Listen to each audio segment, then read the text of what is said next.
Hello hi नमस्ते, my name is Ashima Gupta. So आज की क्लास में बेटा हम इनऑर्गेनिक के चैप्टर स्टार्ट कर रहे हैं फॉर टर्म 2।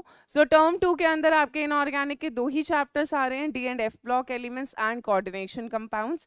पहले ही बता दिया, और कोऑर्डिनेशन कंपाउंड्स की वेटेज ज़्यादा होती है, but D and F block बहुत आसान चैप्टर है। कुछ कुछ फिक्स्ड क्वेश्चन है जो आते ही आते हैं। सो PYQ क्वेश्चंस भी कर लेंगे साथ साथ, और मैं बताती चाहूँगी कि कहाँ से बोर्ड्स के अंदर सवाल बनता ही बनता है। सो आज की क्लास में हम बेसिक इंट्रोडक्शन करेंगे of D and F block elements. So general introduction and then will start D block, that is transition elements. So पहले हम बात करते हैं कि डी ब्लॉक, जब भी हम कोई ब्लॉक डिफाइन करते हैं, हमारे पास 4 ब्लॉक हैं पीरियोडिक टेबल में, S block, P block, D block and F block. S block हम 11th में पढ़कर आते हैं, पी ब्लॉक भी थोड़ा सा ग्रुप 13 14 11th में पढ़ा था, फिर 15 16 17 18 आपने अभी 12th में पढ़ा था टर्म 1 में। सो अब टर्म 2 के अंदर हम बचा हुआ पोर्शन पढ़ते हैं D and F block elements. So अगर हमें डिफाइन करना है कि हम डी ब्लॉक एलिमेंट्स क्या डिफाइन करें, so D block elements are those in which last electron, यानी जब आप इलेक्ट्रॉनिक कॉन्फ़िगरेशन लिख रहे होते हो, जब आप फिलिंग कर रहे होते हो, सो लास्ट इलेक्ट्रॉन फिल्स कह सकते हैं, और you can say are those in which last electron enters into, बहुत इंपॉर्टेंट लाइन लिख रही हूं, last electron enters into d subshell. अगर लास्ट इलेक्ट्रॉन एस सबशेल में जाता है तो एस ब्लॉक, अगर लास्ट इलेक्ट्रॉन पी सबशेल में जाता है तो p block, last electron d subshell में जाता है तो d block, last electron f subshell में एंटर करता है तो एफ ब्लॉक। एक एक्सेप्शन है हीलियम, हीलियम में लास्ट इलेक्ट्रॉन एस में जा रहा होता है 1s2, बट हीलियम को हम एस ब्लॉक में नहीं रखते, उसको पी ब्लॉक में रखते हैं because it's a noble gas. ये बातें पी ब्लॉक में कर चुके हैं। सो अगर हम डी ब्लॉक की ही बात करें, so D subshell, D subshell के अंदर बेटा हमारे पास 5d ऑर्बिटल्स प्रेजेंट होते हैं, 5d ऑर्बिटल्स। ठीक है, अगर मैं यहाँ पे बात करूं, s के अंदर एक ऑर्बिटल प्रेजेंट होता है, p के अंदर 3 ऑर्बिटल प्रेजेंट होते हैं, नंबर ऑफ ऑर्बिटल्स लिख रही हूं, p के अंदर 3, d के अंदर हमारे पास 5 ऑर्बिटल्स प्रेजेंट होते हैं, और f के अंदर हमारे पास कितने ऑर्बिटल्स प्रेजेंट होते हैं, 7 ऑर्बिटल, 1 2 3 4 5 6 और 7 ऑर्बिटल्स प्रेजेंट होते हैं। So we have the presence of 5d orbitals in a d subshell. और वो जो 5d के ऑर्बिटल्स होते हैं वो कौन कौन से होते हैं, पहले ऐसे बना लेते हैं, dxy, dyz, dxz, dx square minus y square and dz square। ठीक है, dxy, dyz, dxz, dx square minus y square and dz square। इनकी फटाफट से शेप बनाते हैं क्योंकि ये हमारे काम तो आएगा ही, कोऑर्डिनेशन कंपाउंड्स में बहुत बार रिपीटेडली काम आएगा।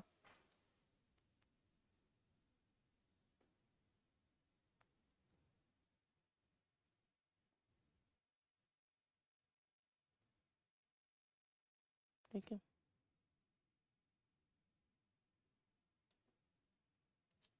चलो इस वाली साइड बना रही हूँ dxy, dyz और dxz।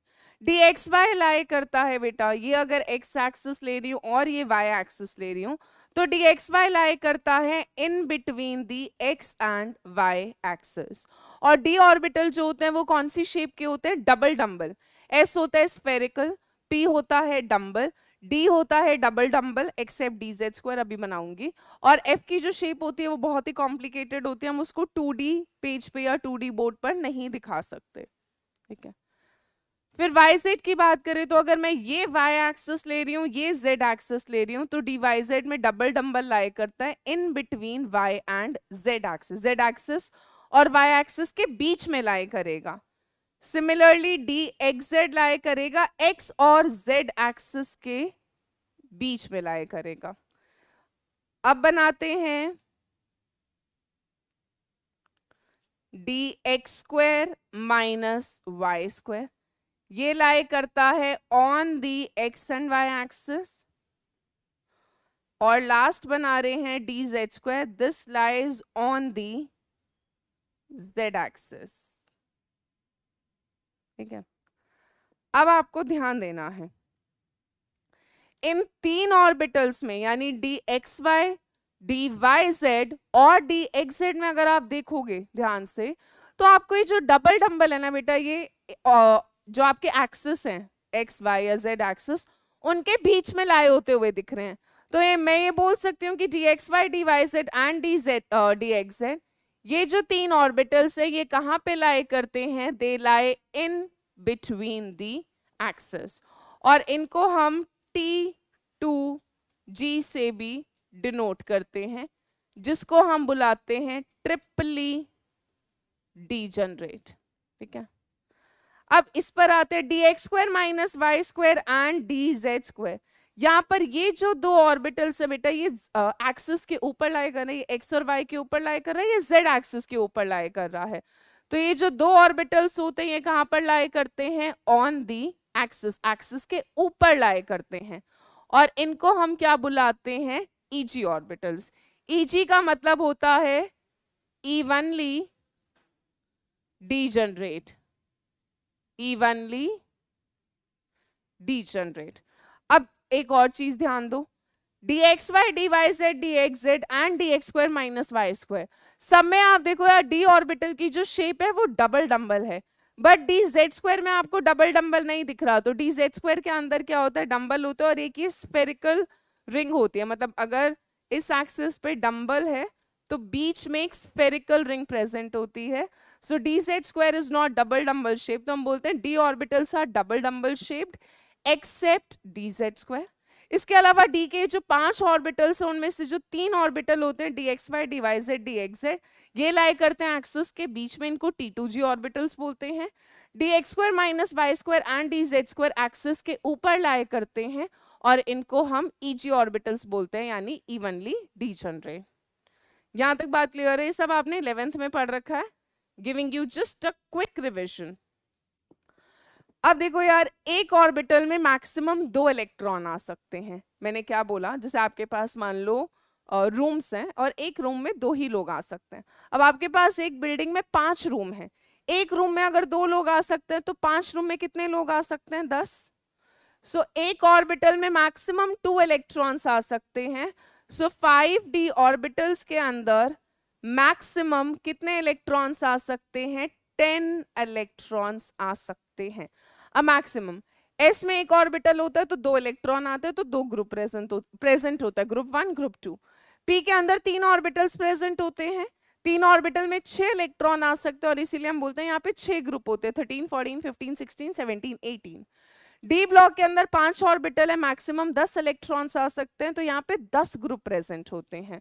सो 5d ऑर्बिटल्स के अंदर you can have a maximum of 10 electrons, एक में 2 तो 5 में 10, and that is why we say d block के अंदर कितने ग्रुप्स प्रेजेंट होते हैं, 10 ग्रुप्स आर प्रेजेंट।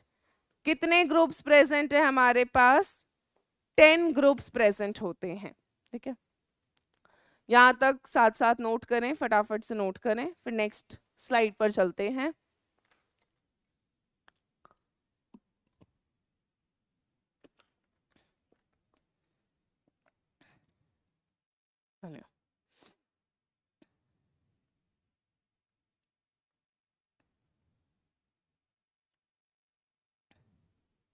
चलो, तो हमने यही बात करी यार, डी ब्लॉक के अंदर मैक्सिमम 10 इलेक्ट्रॉन्स आ सकते हैं। सो 10 ग्रुप्स आर प्रेजेंट, और वो जो 10 ग्रुप होते हैं डी ब्लॉक में, वो होते हैं आपके ग्रुप नंबर 3 से लेके ग्रुप नंबर 12 तक। 1 2 आता है एस ब्लॉक में, 13 to 18 आता है पी ब्लॉक में, 3 से लेके 12 तक आपका कहां पर आता है, d block. D block periodic table में मिडल में होता है, एस और पी के बीच में होता है। सो वही सारी बातें अब यहाँ पे लिखी हुई हैं जो मैंने आपको भी पीछे समझाई है। डी ब्लॉक एलिमेंट कहाँ से कहाँ तक है बेटा? थर्ड ग्रुप से लेके 12 ग्रुप तक। इसके अलावा इसके अंदर डी ऑर्बिटल्स में इलेक्ट्रॉन प्रोग्रेसिवली फिल होता जाता है 4 लॉन्ग पीरियड्स में, 4th period, 5th period, 6th period, 7th period. So जो डी ब्लॉक एलिमेंट है वो आपके 4th पीरियड से स्टार्ट होता है। पीरियोडिक टेबल के अंदर हमारे पास 7 पीरियड्स हैं, इस तरह से 7 रोज हैं। तो डी ब्लॉक 4, 5, 6 और 7 इन 4 पीरियड्स में फिल होता है। लास्ट इलेक्ट्रॉन आपका डी सबशेल के अंदर एंटर कर रहा होता है या डी ऑर्बिटल्स के अंदर एंटर कर रहा होता है। इसके अलावा डी ब्लॉक एलिमेंट्स को हम क्या बुलाते हैं? ट्रांजिशन एलिमेंट्स या ट्रांजिशन मेटल्स भी बुलाते हैं, क्योंकि डी ब्लॉक के अंदर जितने भी एलिमेंट्स हैं सारे के सारे मेटल होते हैं। एस ब्लॉक में सारे मेटल्स होते हैं, डी ब्लॉक में भी सारे मेटल्स होते हैं, एफ ब्लॉक में भी सारे मेटल्स होते हैं। बस आपके पी ब्लॉक के अंदर आपको वेरिएशन मिलता है। पी ब्लॉक में आपको मेटल भी मिलेगा, आपको नॉन मेटल भी मिलेगा, आपको मेटलॉइड भी मिलेगा। So D orbitals are progressively filled. इसके अलावा D block starts from the 4th period. Group होता है 3 से लेके 12, बट पीरियड नंबर 4 से स्टार्ट होता है फिलिंग होना 4th period, 5th period, 6th period, 7th period. Transition elements इनका नाम है या ट्रांजिशन मेटल्स बुलाते हैं। यहाँ तक फटाफट से नोट कर लें, या क्योंकि रिकॉर्डेड लेक्चर है सो आई एम प्रीटी श्योर आप पॉज कर सकते हैं और नोट कर सकते हैं।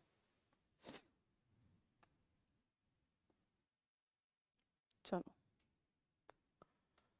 अब बात करते हैं ट्रांजिशन एलिमेंट्स। पहले बता दूं, बहुत सारे सैंपल पेपर में प्रीवियस ईयर के जो क्वेश्चन पेपर्स हैं उनमें आपको ये क्वेश्चन मिलेगा ही मिलेगा, और मैं पहले ही बोल रही हूँ इस तरह का क्वेश्चन आता ही आता है। और क्योंकि आपका टर्म 2 बेटा सब्जेक्टिव है, सो चांसेस हैं कि इस तरह के क्वेश्चंस आपको आ जाएं या आएंगे ही। तो पहला जो डी ब्लॉक का टॉपिक एरिया है जहां से आपको बोर्ड्स के अंदर सवाल आता है, that is this area. Transition elements क्या होते हैं? सो ट्रांजिशन एलिमेंट्स हम क्या डिफाइन करते हैं? वो एलिमेंट जिनके अंदर इनकम्प्लीटली फिल्ड डी ऑर्बिटल होता है ग्राउंड स्टेट के अंदर, या any of its oxidation state. किसी भी ऑक्सीडेशन स्टेट में या तो डी पूरी तरह भरा ना हो। डी पूरी तरह कब भरेगा? जब उसके अंदर पूरे 10 इलेक्ट्रॉन भर जाएंगे। तो हम बोलते हैं ट्रांजिशन एलिमेंट वो होते हैं जिनके अंदर डी ऑर्बिटल्स जो होते हैं वो इनकम्प्लीटली फिल्ड होते हैं, पूरी तरह नहीं भरा होता। या तो ग्राउंड स्टेट में इनकम्प्लीटली फिल्ड हो या किसी भी ऑक्सीडेशन स्टेट में इनकम्प्लीटली फिल्ड हो, बट किसी एक में भी इनकम्प्लीटली फिल्ड होगा तो मैं उसको ट्रांजिशन एलिमेंट बोल दूंगी। ठीक है, अब आते हैं ग्रुप 12। एक्सेप्शन है, ठीक है। ग्रुप 12 में आता है बेटा आपका जिंक, कैडमियम, मरकरी और कॉपर, नीशियम। ठीक है, 30, 18 ऐड करो 48, उसके बाद 32 ऐड करो 80 और 32 ऐड करो 112। ग्रुप 12 का जनरल कॉन्फ़िगरेशन होता है N-1D10 NS2। ठीक है, तो पहले मैं ग्राउंड स्टेट के अंदर सबका कॉन्फ़िगरेशन लिख रही हूं। तो जिंक का कॉन्फ़िगरेशन होता है, आउटर ही लिख रहे हैं बेटा, आउटर शेल का 3D10 4s2। कैडमियम का होता है 4D10 5s2। मरकरी का होता है 5D10 6s2 और कॉपरनीशियम का होता है 6D10 7s2। ग्राउंड स्टेट में तो सारे के अंदर सब में D subshell, sorry, D subshell जो है वो कंप्लीटली फिल्ड है ना। अगर डी सबशेल कंप्लीटली फिल्ड है तो मैं इसको ट्रांजिशन एलिमेंट ग्राउंड स्टेट में तो नहीं बोल सकती, पर मैं फिर भी इसकी कॉमन ऑक्सीडेशन स्टेट चेक कर लेती हूँ। ये जो ग्रुप 12 के एलिमेंट्स होते हैं बेटा, ये एक ही ऑक्सीडेशन स्टेट शो कर पाते हैं। तो कॉमन ऑक्सीडेशन स्टेट जो ये शो करते हैं वो +2 की होते हैं, यानी ये 2 ही इलेक्ट्रॉन लूज कर पाते हैं, 2 से ज्यादा नहीं करते। यानी जिंक 2+, कैडमियम 2+, मरकरी 2+ और कॉपरनीशियम 2+। अब इनकी ऑक्सीडेशन स्टेट में कॉन्फ़िगरेशन लिखते हैं। 2+ का मतलब बेटा 2 इलेक्ट्रॉन चले गए तो वो वैलेंस शेल से जाएंगे। वैलेंस यहाँ पे 4th है, यहाँ 5th है, यहाँ 6th है, यहाँ 7th है, यानी इसमें से 2 इलेक्ट्रॉन उड़ा दो। यहाँ 3D10 4s0 हो जाएगा। यहाँ पे क्या हो जाएगा आपका 4D10 5s0, नहीं लिखोगे चलेगा। 5D10 यहाँ क्या हो जाएगा 6D10। सो ग्राउंड स्टेट के अंदर भी इनके अंदर डी पूरी तरह भरा हुआ है, और जो कॉमन ऑक्सीडेशन स्टेट है इनकी +2, उसके अंदर भी जो डी ऑर्बिटल्स हैं, ये जो डी ऑर्बिटल्स हैं, दे आर कंप्लीटली फिल्ड, यार पूरी तरह भरे हुए हैं। पर मेरे को तो ट्रांजिशन एलिमेंट बुलाने के लिए डी ऑर्बिटल्स इनकम्प्लीटली फिल्ड चाहिए। सो यहाँ पे भी डी ऑर्बिटल्स कंप्लीटली फिल्ड है। यहाँ पे अगर देखूं ग्राउंड स्टेट में भी, तो यहाँ पे भी d orbitals are completely filled. तो जो ग्रुप 12 होता है ना बेटा, इनको हम ट्रांजिशन एलिमेंट्स नहीं बुलाते, इनको हम क्या बुलाते हैं? Pseudo transition elements. क्या बुलाते हैं? Pseudo transition element. सवाल आता है, सूडो का मतलब है फॉल्स। ये डी ब्लॉक एलिमेंट तो जरूर है। क्यों डी ब्लॉक है? क्योंकि लास्ट इलेक्ट्रॉन इनका डी में ही जा रहा होता है। बट ये ट्रांजिशन एलिमेंट्स नहीं है, क्योंकि ट्रांजिशन एलिमेंट होने के लिए जो कंडीशन चाहिए वो क्या चाहिए? इनकम्प्लीटली फिल्ड डी ऑर्बिटल्स, या तो ग्राउंड स्टेट में या किसी भी ऑक्सीडेशन स्टेट में। ग्राउंड स्टेट में भी इनके डी ऑर्बिटल पूरी तरह भरे होते हैं। कॉमन ऑक्सीडेशन स्टेट जो ये शो करते हैं +2, उसमें भी ये पूरी तरह भरे होते हैं। तो किसी भी सिचुएशन में मेरे को इनकम्प्लीटली फिल्ड मिलता ही नहीं।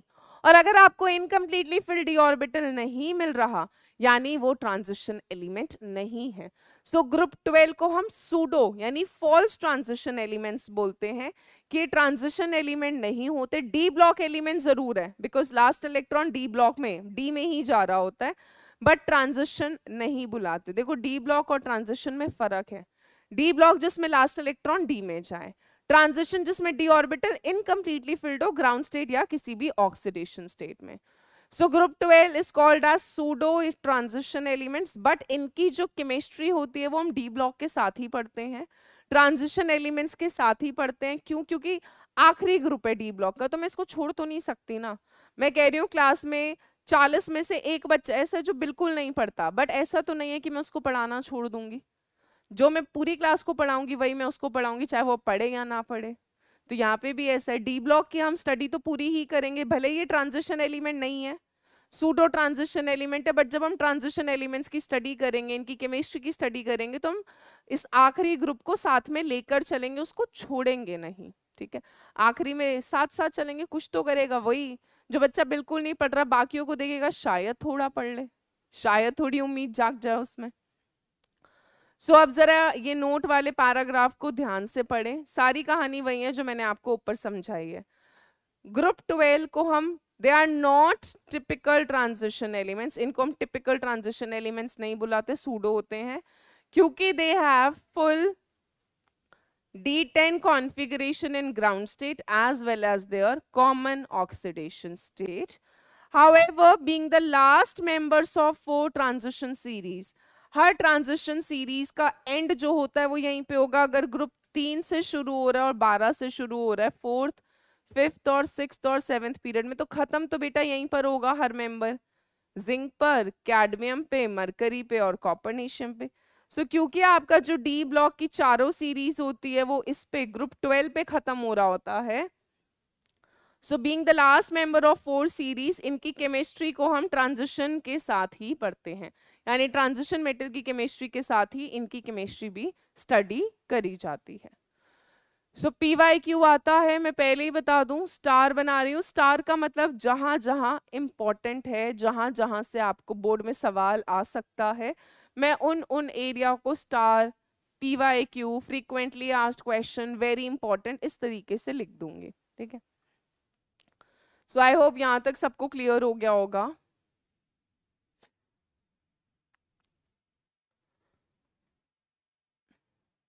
चलिए नेक्स्ट टॉपिक पे चलते हैं, मतलब क्वेश्चन करते हैं। पहला क्वेश्चन है, मैं एनसीईआरटी के ही क्वेश्चन लूंगी, कुछ एग्जाम्पलर के लूंगी, और लास्ट में कुछ प्रीवियस ईयर क्वेश्चंस को कर लेंगे प्रैक्टिस के लिए। ठीक है, सो क्वेश्चन बोल रहा है, हाउ कैन वी से कि स्कैंडियम तो एक ट्रांजिशन एलिमेंट है बट जिंक ट्रांजिशन एलिमेंट नहीं है।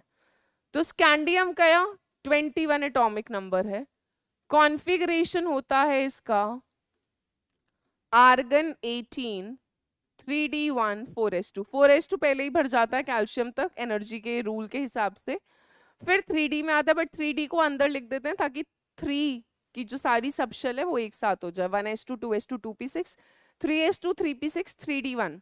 तो 3 की सारी सबशेल को इकट्ठा लाने के लिए हम अंदर रख देते हैं, लिख देते हैं, बट इलेक्ट्रॉन लास्ट डी में जा रहा होता है, 4s2 तो कैल्शियम तक भर जाता है, ठीक है। सो 3d1 का मतलब है कि डी के 5 ऑर्बिटल में से जो डी का पहला है उसमें एक, we have 1 unpaired electron in the ground state. D orbitals में मेरे पास अनपेयर्ड इलेक्ट्रॉन है, ठीक है। बट वहीं जिंक अगर मैं देखूं तो जिंक होता है आर्गन 18 3d10 4s2, यानी यहां पे डी के सारे इलेक्ट्रॉन्स क्या होते हैं, paired. All electrons are paired, है ना। सो हमने ट्रांजिशन एलिमेंट क्या बोला था, the elements in which d orbitals are incompletely filled in ground state or in any of its oxidation state. Even in zinc 2+ I am going to have 3d10, यहाँ पे भी सारे के सारे इलेक्ट्रॉन्स क्या होंगे, कंप्लीटली फिल्ड होंगे, जिसकी वजह से हम बोलते हैं zinc is not a transition element but scandium is a transition element. Scandium एक ट्रांजिशन एलिमेंट है क्योंकि ग्राउंड स्टेट में ही मुझे अनपेयर्ड इलेक्ट्रॉन मिल चुका है। सो ग्राउंड स्टेट या किसी भी ऑक्सीडेशन स्टेट में अनपेयर्ड इलेक्ट्रॉन अगर है तो वो हो जाएगा, बट जिंक के केस में क्या होता है, ना ग्राउंड स्टेट में अनपेयर्ड होता है कोई, ना कॉमन ऑक्सीडेशन स्टेट में अनपेयर्ड होता है, तो इसको तो हम सूडो ट्रांजिशन कंसिडर करते हैं, ये ट्रांजिशन होता ही नहीं। ये सवाल आपका एनसीईआरटी का मेरे ख्याल से इन टेक्स्ट क्वेश्चन है, सो आसान क्वेश्चन है, और इस तरह का क्वेश्चन आ रखा है, मतलब आप जब सैंपल पेपर सॉल्व करोगे या प्रीवियस ईयर बोर्ड के पेपर सॉल्व करोगे तो आपको ये वाला question, why zinc is not considered a transition element, ये क्वेश्चन तो रिपीटेडली कुछ सालों के बोर्ड्स में पूछा गया है, ठीक है। तो मैं यहाँ पे भी लिख देती हूँ प्रीवियस ईयर क्वेश्चंस में है। चलिए नेक्स्ट क्वेश्चन कर रहे हैं। Silver atom has completely filled d orbitals in its ground state. How can we say that it is a transition element?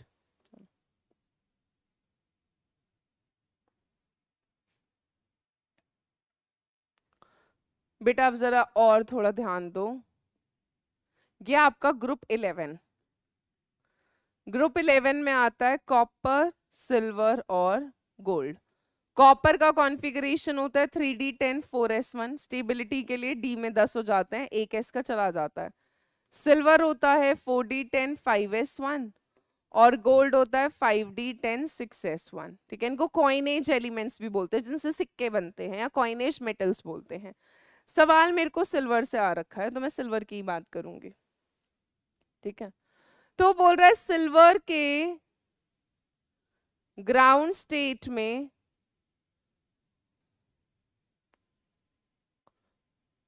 आपके पास डी पूरी तरह भरा हुआ है ना, you have completely filled d orbital. तो फिर कैसे मैं बोल सकती हूँ कि सिल्वर एक ट्रांजिशन एलिमेंट है?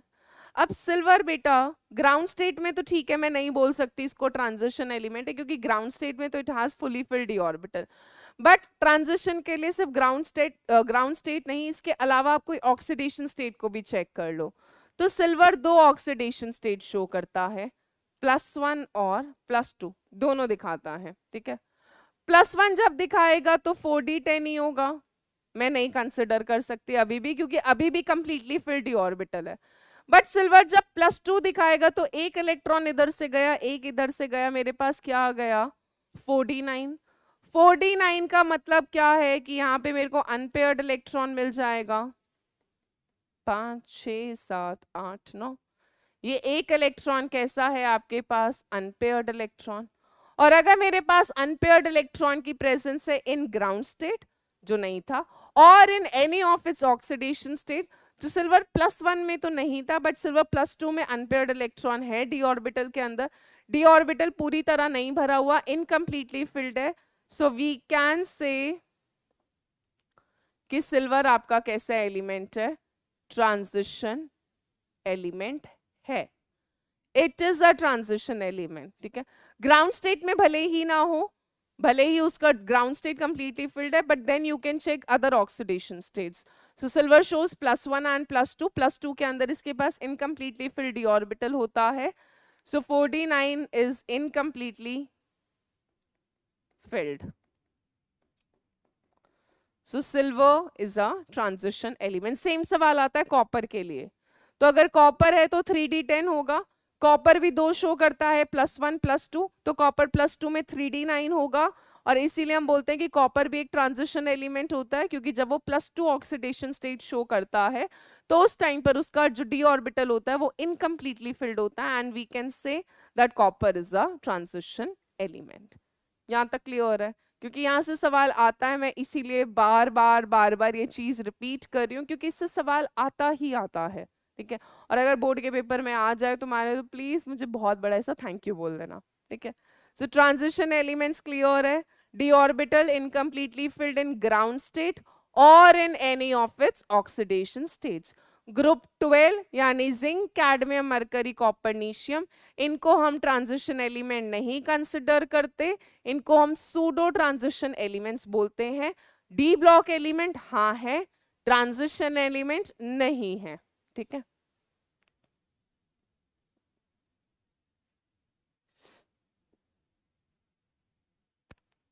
चलिए अब बात करते हैं इनर ट्रांजिशन एलिमेंट्स की। पहले जनरल चीजों के बारे में बात कर रहे हैं कि समझ तो ले, चैप्टर का नाम ये रखा क्यों है, डी ब्लॉक क्या है, एफ ब्लॉक क्या है, फिर प्रॉपर्टीज पर बात करेंगे, ठीक है।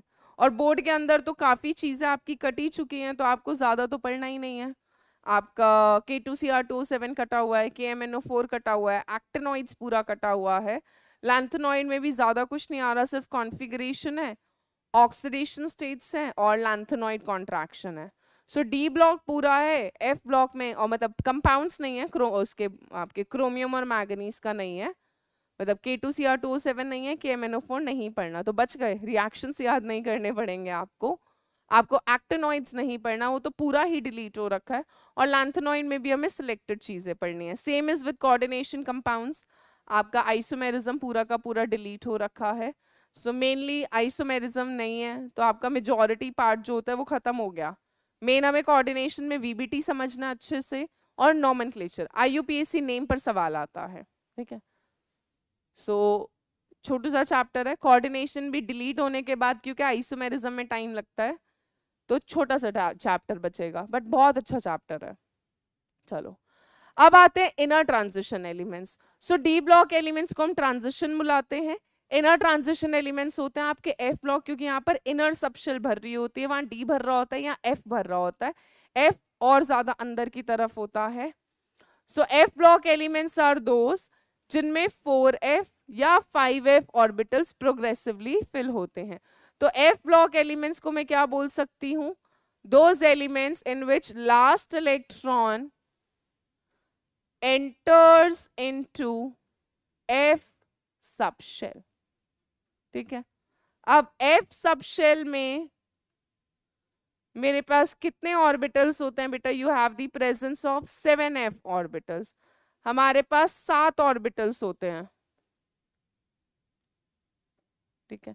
और एक ऑर्बिटल में 2 इलेक्ट्रॉन आते हैं, तो 7 ऑर्बिटल में मैक्सिमम कितने इलेक्ट्रॉन्स आएंगे आपके, 14 इलेक्ट्रॉन्स आएंगे, ठीक है। सो यहाँ पे हम बोलते हैं कि एफ ब्लॉक के अंदर 2 सीरीज ऑफ एलिमेंट्स है जिनको हमने पीरियोडिक टेबल के नीचे रखा हुआ है, लैंथेनॉइड्स एंड एक्टिनॉइड्स। लैंथेनॉइड में लास्ट इलेक्ट्रॉन 4f सबशेल में जाता है, एक्टिनॉइड्स में 5f में जाता है।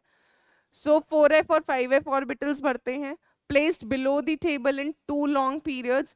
एक्चुअली में ये कौन से ग्रुप के मेंबर होते हैं, 3 के, दोनों ही, लैंथेनॉइड भी एक्टिनॉइड भी, यानी पूरा जो एफ ब्लॉक होता है वो ग्रुप तो 3 में आता है पीरियोडिक टेबल के, बट पीरियड अलग अलग है। लैंथेनॉइड 6 पीरियड में होता है, एक्टिनॉइड 7th पीरियड में होते हैं, बट इनको हम टेबल के अंदर फिट नहीं कर पाते, इसीलिए इनको हम टेबल में नीचे 2 रोज में प्लेस कर देते हैं।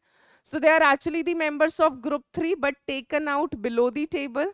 इनको हम इनर ट्रांजिशन एलिमेंट्स या इनर ट्रांजिशन मेटल्स बोलते हैं, क्योंकि यहाँ पे भी सारे के सारे आपके मेटल ही होते हैं। और इनर ट्रांजिशन क्योंकि अंदर वाली सब शेल भर रही होती है 4f और 5f। सो अगर मैं लैंथेनॉइड्स की बात करूं, सो लैंथेनॉइड्स एक तो 6th पीरियड और ग्रुप 3,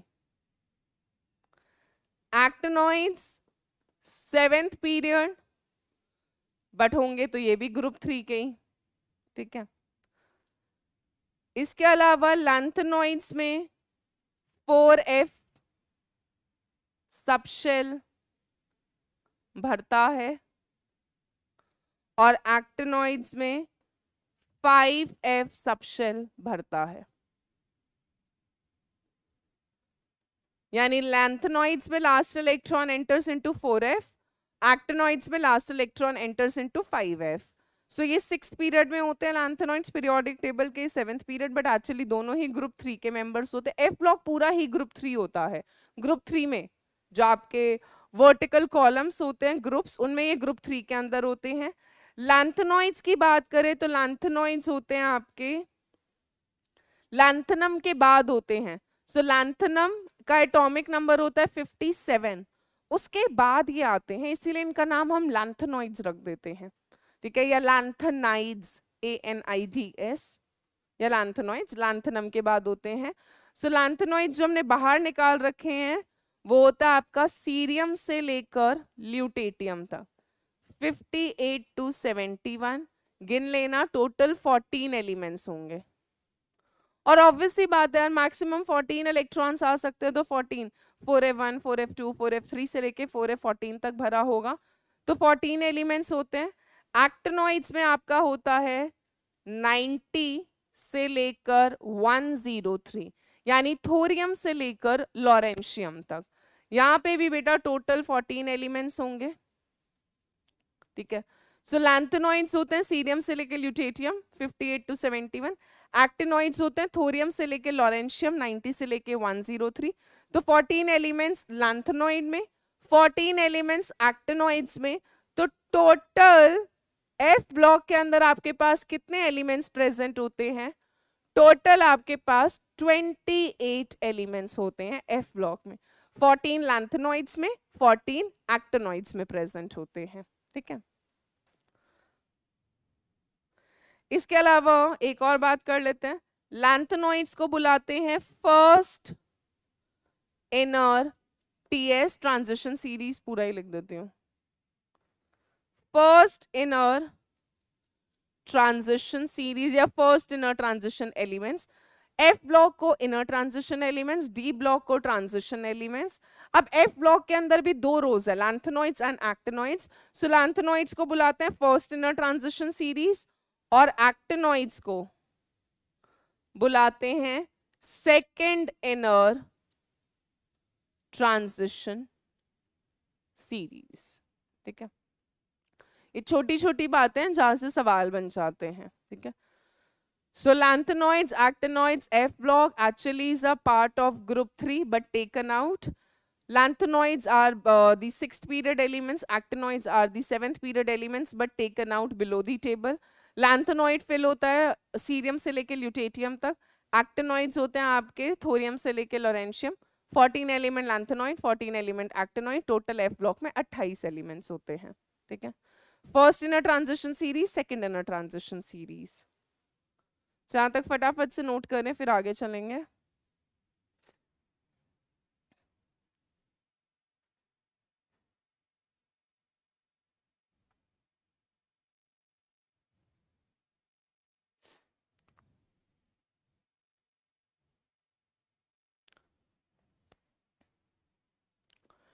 इनऑर्गेनिक के लिए जितना मैं नोट्स में पढ़ा रही हूँ इट्स मोर देन सफिशिएंट। आपको नोट्स के लिए इसके अलावा कहीं कुछ जाने की ज़रूरत नहीं है। आप नोट्स को अच्छे से रिवाइज करो, एनसीईआरटी की बैक एक्सरसाइज करो, जो डिलीटेड पोर्शन है उसको छोड़ देना, उसके क्वेश्चन छोड़ देना, बट यहाँ तक जितना भी इन टेक्स्ट आए, एनसीईआरटी की बैक एक्सरसाइज हो गई, एनसीईआरटी का एग्जाम्पलर हो गया, डिलीटेड पोर्शन छोड़ के बाकी करें। इसके अलावा अगर आपके स्कूल वाले कोई इंपॉर्टेंट क्वेश्चंस देते हैं, खासकर जो केवी के बच्चे होते हैं, मैं अगर बात करूं तो केवी वालों को ना आखिरी में एक बुकलेट मिलती है क्वेश्चंस की, तो जिनके केवी के फ्रेंड्स हो या जो केवी में पढ़ते हैं उन्हें तो पता ही होगा। सो कोशिश करें अगर आप वो बुकलेट अरेंज कर सकते हैं, वो बुकलेट से क्वेश्चन सॉल्व करें, ज़्यादातर वहाँ से सवाल आ जाता है। इसके अलावा सैम्पल पेपर्स को सॉल्व करें, प्रीवियस ईयर क्वेश्चंस करें। आप इतना कर लोगे आपके बोर्ड में केमिस्ट्री में तो आ जाएंगे पूरे में से पूरे, मतलब मेरे पोर्शन में तो आ जाएंगे, इनऑर्गेनिक में तो गारंटी आ जाएगा। चलिए अब बात करते हैं बेटा ट्रांजिशन एलिमेंट्स की। अभी तक हमने जनरल इंट्रोडक्शन करा, डी ब्लॉक क्या है, एफ ब्लॉक क्या है, ट्रांजिशन एलिमेंट्स क्या डिफाइन करते हैं हम। अब बात करते हैं ट्रांजिशन एलिमेंट का नाम ट्रांजिशन क्यों पड़ा। मैंने ये तो बोल दिया कि transition elements are those in which d orbitals are incompletely filled in ground state or in any of its oxidation state, fine, but why am I calling it transition? मैंने कुछ और नाम क्यों नहीं रखा, है ना, सुडोजन कुछ और भी, कुछ भी मैंने ट्रांजिशन नहीं क्यों रखा।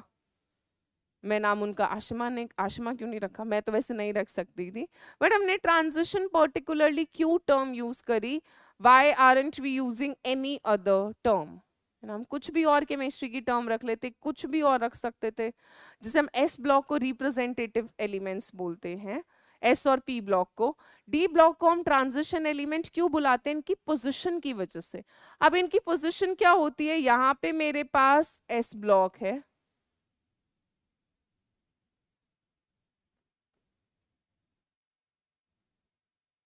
ये एफ ब्लॉक, ये एस ब्लॉक, ये डी ब्लॉक, ये पी ब्लॉक, ठीक है, और बीच में हाइड्रोजन को प्लेस कर रखा है हमने। सो जो डी ब्लॉक है यहाँ पे ग्रुप 1 2, यहाँ 3 से लेके 12, यहाँ 15 से लेके 18। तो जो डी ब्लॉक होता है बेटा वो ट्रांजिशन की तरह बिहेव करता है, क्योंकि वो एस ब्लॉक और पी ब्लॉक के बीच में आ रहा होता है। तो इसकी जो प्रॉपर्टीज होती है वो एस और पी के बीच में ट्रांजिशन में जा रही होती है। एस कुछ शो कर रहा होता है क्योंकि वो बिल्कुल हाईली रिएक्टिव मेटल्स होते हैं, इलेक्ट्रोपॉजिटिव होते हैं, और पी ब्लॉक के अंदर आपका नॉन मेटालिक कैरेक्टर आना शुरू हो जाता है। तो जो डी ब्लॉक होते हैं वो एक ट्रांजिशन फेज में जा रहे होते हैं, एक ट्रांजिशन की तरह बिहेव कर रहे होते हैं, क्योंकि उनकी पोजीशन एस और पी ब्लॉक के बीच में होती है, प्रॉपर्टीज एस और पी ब्लॉक के बीच में से कहीं जा रही होती हैं। So because of the position between s block and p block, the very name transition is given to the d block elements. अब बात करते हैं electronic configuration of the d block elements, ठीक है। सो जनरल इलेक्ट्रॉनिक कॉन्फ़िगरेशन होता है n-1 D1 से लेके 10, ns 0 से लेकर 2, ठीक है। कुछ बुक्स में आपको ये भी मिल जाएगा n-1 D1 से लेके 10, ns 1 से लेकर 2। अब लिखती जाऊंगी, समझ आता जाएगा। 3, अब हमारे पास डी ब्लॉक के अंदर 4 सीरीज है, 3D 4D 5D CD। 3D series last electron 3D में जा रहा होगा, 4D लास्ट इलेक्ट्रॉन 4D में जा रहा होगा, 5D series last electron 5D में जा रहा होगा, 6D सीरीज मतलब लास्ट इलेक्ट्रॉन 6D के अंदर जा रहा होगा। 3D सीरीज बेसिकली आपका 4th पीरियड होता है,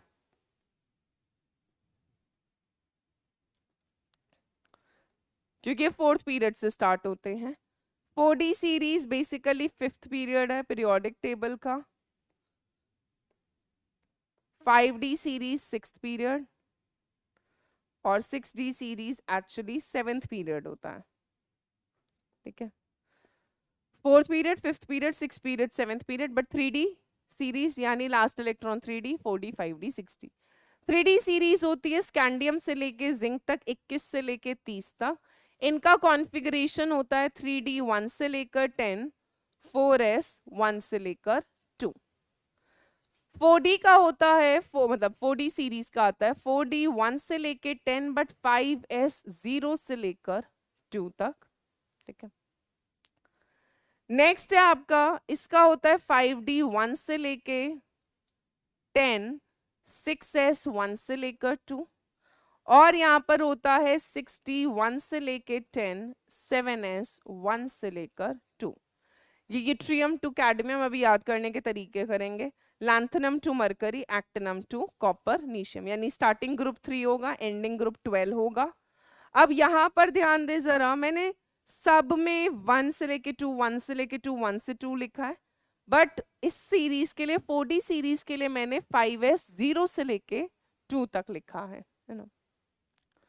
सो यहाँ पर एक एलिमेंट होता है पैलेडियम, ग्रुप 10 में आता है निकल, पैलेडियम और प्लैटिनम। निकल होता है 28, 18 ऐड करो 46। निकल जो कॉन्फ़िगरेशन शो करता है ना बेटा, वो शो करता है 4D10 5s0। सो क्योंकि यहाँ के s के दोनों इलेक्ट्रॉन, आइडियली इसका होना चाहिए था 4D8 5s2, बट 5s के दोनों इलेक्ट्रॉन d के अंदर चले जाते हैं उसको स्टेबिलिटी देने के लिए फुली फिल्ड की। सो यहाँ पे कॉन्फ़िगरेशन 5s0 भी हो जाता है, इसीलिए हम जनरल इलेक्ट्रॉनिक कॉन्फ़िगरेशन 5s0 से लेकर 2 लिखते हैं। और इसीलिए मैंने जनरल कॉन्फ़िगरेशन में ns0 से लेकर 2 या ns1 से लेकर 2 तक लिखा हुआ है। n-1 यानी अंदर वाली शेल, ns मतलब बाहर वाली शेल, ठीक है। सो दोनों ठीक है, एनसीईआरटी के अंदर वैसे ये दे रखा है, पर कुछ बुक्स में आपको वो भी मिल जाता है, तो दोनों चल जाता है, क्योंकि 4D सीरीज में खाली पैलेडियम एक्सेप्शन होता है, बाकी सब तो 1 से लेके 2 फॉलो कर रहे होते हैं, ठीक है। यहाँ तक एक बार फटाफट से नोट कर लें।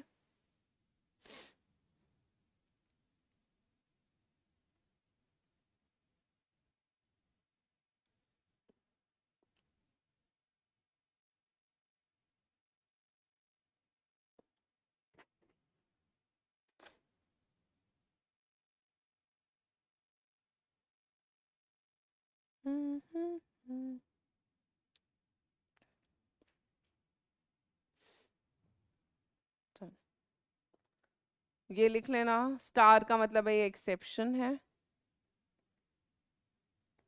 और n की वैल्यू आपकी 4 से लेके 7 तक होती है, यानी 4th पीरियड से लेकर 7th पीरियड तक, ठीक है। तो जो फर्स्ट सीरीज है वो 4th पीरियड में होती है, तो अगर आप जनरल में पुट करोगे तो 4-1 यानी 3D10 4s1 से लेके 2, 5 पुट करोगे तो 5-1 यानी 4D1 से लेके 10, 5s0 से लेके 2, एक्सेप्शन पैलेडियम था, इसीलिए ये जनरल लिखा था, ठीक है। हमारे लिए जो सबसे ज्यादा इंपॉर्टेंट है ना वो 3D सीरीज है, इस पर सवाल आता है, मतलब this we have to learn basically by heart. चलिए स्टार्ट करें भाई, याद कैसे करेंगे अब हम इसको, डी ब्लॉक को याद तो करना पड़ेगा किसी भी तरह। सो पहले हम बात करेंगे 3D सीरीज की। 3D series basically first series है ट्रांजिशन एलिमेंट्स, यानी डी ब्लॉक की फर्स्ट सीरीज है ना। ये पहली सीरीज, ये सेकंड सीरीज, ये थर्ड सीरीज, ये फोर्थ सीरीज है एलिमेंट्स की। और 3D सीरीज कौन से पीरियड में बिलोंग करता है? 4th पीरियड के एलिमेंट्स होते हैं पीरियोडिक टेबल में। एलिमेंट्स क्या क्या हैं? Scandium, titanium, vanadium, chromium, manganese. Scandium, titanium, vanadium, chromium, manganese. Iron, cobalt, nickel, copper, zinc, ठीक है। एटॉमिक नंबर तो लिख ही लोगे यार, 21, 22, 23, 24, 25, 26, 27, 28, 29 और 30। यही है ना यार, 21 से लेके 30 तक। चलिए अब याद कैसे करेंगे, गाना लिख लेते हैं यार। इसके लिए हो जाएगा सचिन SC, तेंदुलकर TI ले आना, T से, वी वेरी क्रेजी मैन। यहां तक एक गाना हुआ या आधा, मतलब याद करने का। Sachin Tendulkar very crazy man, कुछ को याद रहता है, जैसे मुझे एक और से भी याद रहता है, साइंस टीवी करमन, फेकोनी कॉपर जिंक, ऐसे करके याद है, जिसको जिससे याद हो जाए, याद होने चाहिए एट द एंड। सो ये Sachin Tendulkar very crazy man, ठीक है। बीच में ब्रेक लगाने के लिए लिख देते हैं, गिव्स फ्री कोचिंग टू गाना बनाने के लिए, जो ब्रैकेट में लिख रही हूँ उसे रिदम बनाने के लिए, टू नितिन्स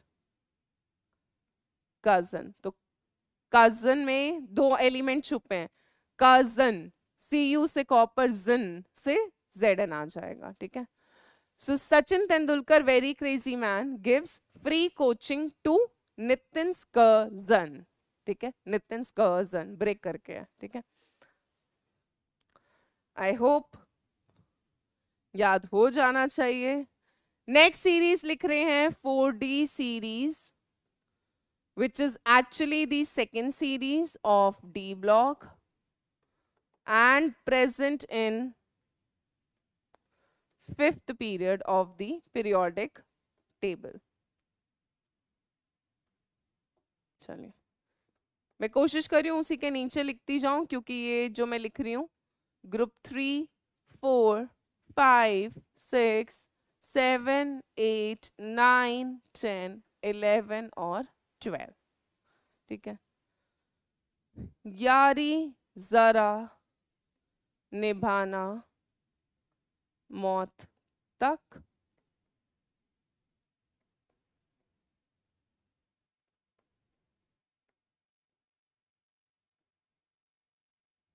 चलो 21 में 18 ऐड करोगे 39, 40, 41, 42, 43, 44, 45, 46, 47 और 48। पहले एलिमेंट समझ लेते कौन कौन से है। वाइज यूट्रियम, जिरकोनियम जिससे आर्टिफिशियल डायमंड्स बनते हैं, yttrium, zirconium, niobium, मॉलीबेडनम, technetium, ruthenium, rhodium, palladium, silver, cadmium, ठीक है। Yttrium, zirconium, niobium, मॉलीबेडनम, technetium, ruthenium, rhodium, palladium, silver और कैडमियम। अब गाना याद करते हैं, कैसे करेंगे इसको। यारी यानी दोस्ती,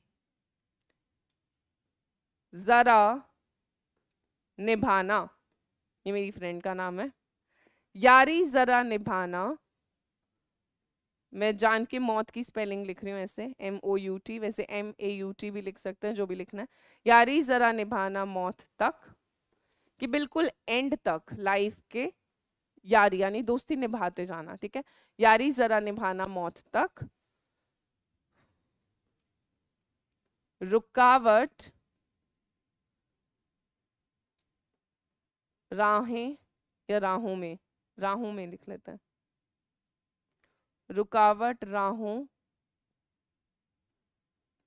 में पड़ी आगे चल, ठीक है।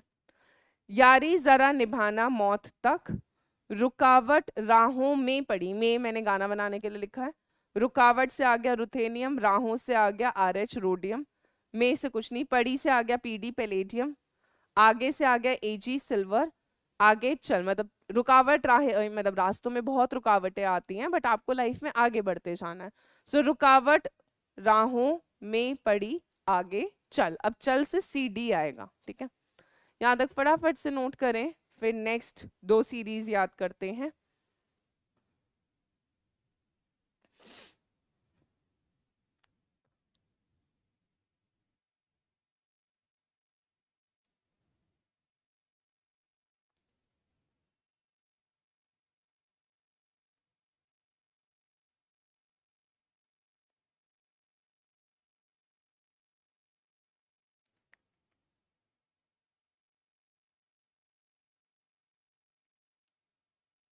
चलें,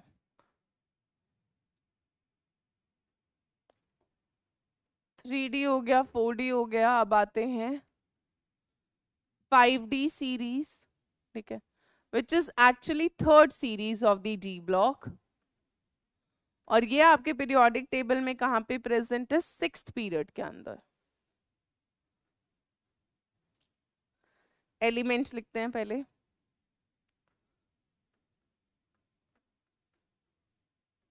वही है ग्रुप 3, 4, 5, 6 से, ठीक है। तो उसी के नीचे लिख सकते हैं, आपके पास अगर पूरा फ्रेश पेज है तो आप उसके नीचे लिखते चलें।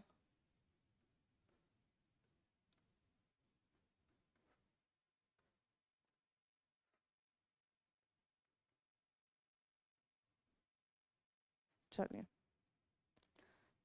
एटॉमिक नंबर लिख लेते हैं 57। उसके बाद बेटा 58 टू 71 हमने बाहर निकाल रखा है, ठीक है। तो आपका हॉफनियम आ जाता है 72 पे, 73, 74, 75, 76, 77, 78, 79 और 80, ठीक है। लैंथनम के बाद 58 टू 71 एफ ब्लॉक में निकला हुआ है, ग्रुप 3 के ही मेंबर्स हैं, बट हमने एफ ब्लॉक में निकाल रखे हैं, लैंथेनॉइड सीरीज में निकाल रखे हैं। एलिमेंट का नाम बता देती हूँ पहले, lanthanum, hafnium, tantalum, tungsten, rhenium, osmium, iridium, platinum, gold, mercury. दोबारा सुन लो, lanthanum, hafnium, HF is hafnium, tantalum, W is tungsten, RE is rhenium, osmium, iridium, platinum, gold and mercury. अब इसे याद कैसे करना है वो देखें, यहां से पूरा है, ये तो एज इट इज ला हफ्ता है ना, ला हफ्ता, वरना हफ्ता तो समझ आता ना, वसूली, ला हफ्ता, वरना से W हो गया, रेमो, मुझे और कोई रेमो रीना कुछ भी, बट लड़की नहीं ले रहे हम, लड़का ले लेते हैं, लड़के थोड़े लड़ाई झगड़े में ज्यादा होते हैं, वरना रेमो, और से OS ले आना, वरना रेमो और हिंदी वाला वो वाला लिख लेते हैं यार, ये वाला रहने देते हैं, कंफ्यूजन आएगा, वरना रेमो और इंदर आयर पिटेंगे, और से AU आ जाएगा PT, और हॉस्पिटल जाएंगे, H और G। तो हमने बोला ला हफ्ता, भाई हफ्ता लेकर आ, हफ्ता दे, वरना रेमो और इंदर पिटेंगे और हॉस्पिटल जाएंगे, ठीक है। तो अच्छा सा गाना लग रहा है, याद भी आसानी से हो जाएगा। सो ला हफ्ता वरना रेमो और इंदर पिटेंगे और हॉस्पिटल हॉस्पिटल जाएंगे, H और G एक साथ आ जाएगा, ठीक है। 5D सीरीज के बाद आखिरी जो सीरीज है हमारे पास D ब्लॉक के अंदर, वो 6D सीरीज, यानी लास्ट इलेक्ट्रॉन एंटर करता है 6D में। ये 4th सीरीज होती है जो एक्चुअली में आपके पीरियोडिक टेबल में लास्ट पीरियड में प्रेजेंट होती है, 7th पीरियड में, ठीक है। इसमें काफी आपके सिंथेटिक एलिमेंट है, मतलब मैनमेड एलिमेंट है। पहले एलिमेंट्स लिख लेते हैं,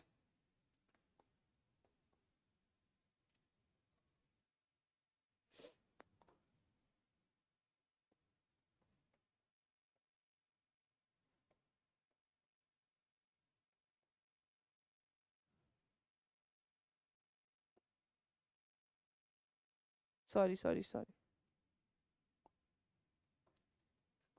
अच्छा, R.D. शर्मा की बुक में है,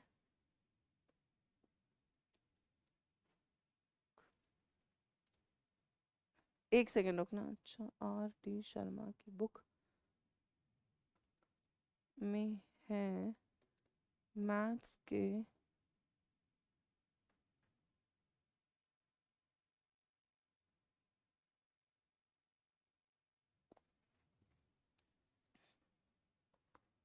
मैं गाना लिख लेती हूँ पहले, क्योंकि मेरे को कन्फ्यूजन थोड़ा सा ये है, कंफ्यूजिंग ग्रुप।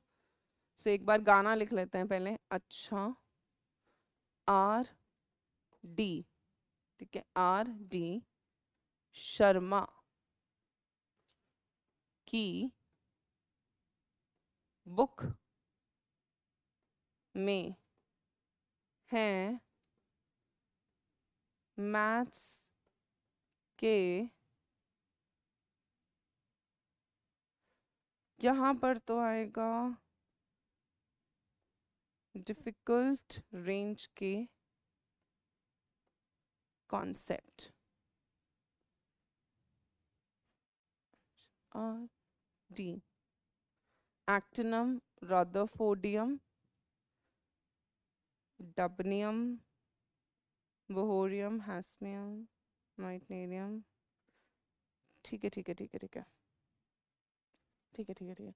एक सेकेंड रुकना बेटा, थोड़ा सा मैं खुद, क्योंकि ये याद हम खुद इतना नहीं करते हैं क्योंकि इम्पोर्टेंट है नहीं, बट बोर्ड्स वाले सवाल पूछ सकते हैं। वैसे तो आपका सबसे ज़्यादा सवाल 3D सीरीज से ही आता है, बट ठीक है, फिर भी याद तो करना ही है। ठीक है, पहले एलिमेंट्स लिख देती हूँ सारे एक दूसरे के नीचे। बोहरियम, हास्मियम, माइनियम, ठीक है। एटॉमिक नंबर लिखते हैं, 57 में 32 जोड़ोगे 89। फिर 90 से 103 हमने बाहर निकाल रखा है एक्टिनॉइड्स में, तो 104, 105, 106, 107, 108, 109, 110, 111 और 112। नाम लिख देते हैं क्योंकि ये दिस इज एक्टिनियम या एक्टिनम। स्पेलिंग एक बार देख लेना। RF होता है रदर पोडियम, डबनियम। SG होता है seaborgium, bohrium, Bohr scientist. Hassium, single S भी हो सकता है, स्पेलिंग पे ज्यादा ध्यान मत देना, कई बोलो मैम ने गलत लिखी थी। This is meitnerium, this is darmstadtium, your darmstadtium. Roentgenium, spelling में कह रही हूँ यार, हो सकता है मुझसे कोई गलत हो जाए तो माफी, आप एक बार NCERT में चेक कर लेना, ठीक है।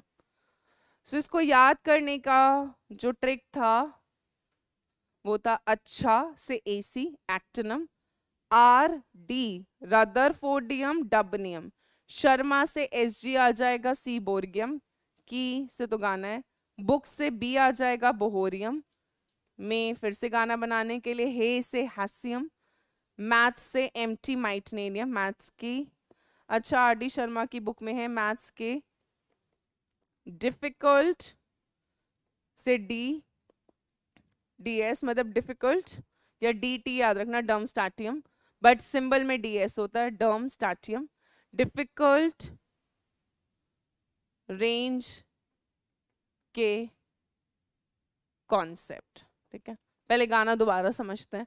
अच्छा RD शर्मा की बुक में है मैथ्स के डिफिकल्ट रेंज के कॉन्सेप्ट, ठीक है। अच्छा RD शर्मा की बुक में है मैथ्स के डिफिकल्ट रेंज के कॉन्सेप्ट, वो तो सबको पता है मैथ्स के लिए, 10वीं तक तो हम RD शर्मा ही करते थे।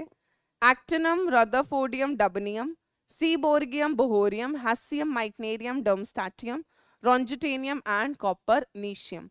अगेन अगर किसी को याद नहीं भी हो रहा कोई बात नहीं, इसका बहुत बड़ा इशू नहीं बनाना, क्योंकि हमारे लिए जो इम्पोर्टेंट है वो 3D 4D 5D है।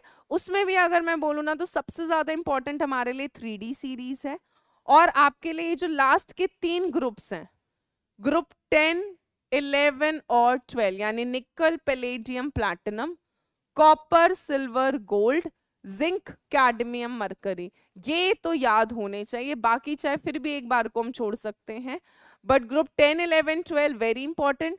3D सीरीज सबसे ज्यादा इंपॉर्टेंट, तो ये तो आपको टिप्स पे होनी चाहिए। 3D 4D 5D तो वैसे सबको याद हो जाता है धीरे धीरे। जो 6D सीरीज होती है उसमें थोड़ा डिफिकल्ट होता है, क्योंकि ये आपके सारे के सारे मैनमेड हैं, थोड़ा डिफिकल्ट होता है, नाम थोड़े अजीब से हैं।